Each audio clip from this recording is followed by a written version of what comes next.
তোমরা তোমরা বাড়ি কই গো?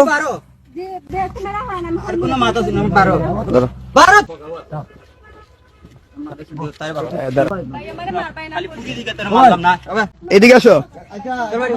তোমার বাড়ি নাই, বাড়ি ঘর নাই? তুমি তার লগে আমি রে ভাই দেখলাম সম্পর্ক বহুত দিন থেকে। টমটমের ভিতরে বসে প্রেমিক প্রেমিকার অশ্লীল কাজ, যুবকদের হাতে আটক।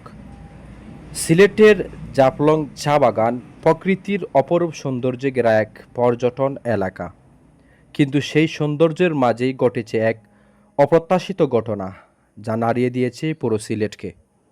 দেখা যায় দীর্ঘ সময় ধরে একটি টমটমের ভিতরে একজন ছেলে এবং একজন মেয়ে দীর্ঘ সময় ধরে তারা সেই টমটমের ভিতরে বসে আছে। স্থানীয় কিছু যুবক দেখতে পায়, তারা লক্ষ্য করে যে প্রায় ঘণ্টাখানেক সময় ধরে তারা সেই টমটমের ভিতরে রয়েছে। এক পর্যায়ে তারা সেই টমটমের কাছে গেলে দেখতে পায় যে ওই দুজন, একজন মেয়ে এবং একজন ছেলে, তারা অশ্লীল কাজে লিপ্ত রয়েছে। এমনত অবস্থায় স্থানীয় যুবকগুলো তাদেরকে আটক করে তাদেরকে জিজ্ঞাসাবাদ করে।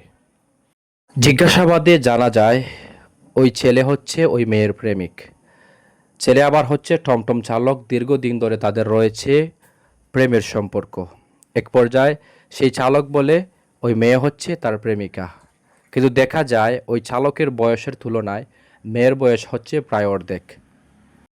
সিলেটের জাফলং চা বাগান একটি নির্জন এলাকা, যেখানে নেই মানুষের কোনো আনাগোনা। হয়তোবা এজন্যই তারা এই জায়গাটাকে সিলেক্ট করে নিয়ে সেখানে অশ্লীলতা ছড়ায়। এ ধরনের ঘটনা আমাদের সমাজে নতুন নয়, কিন্তু পুণ্যভূমি সিলেটের মতো জায়গায় এরকম কাজ আমরা আশা করি না। সিলেটের জাফলং চা বাগান সৌন্দর্যের আড়ালে এমন ঘটনা যেন না ঘটে, সেজন্য প্রয়োজন সচেতনতা এবং দায়িত্বশীল আচরণ। এটাই প্রত্যাশা সবার।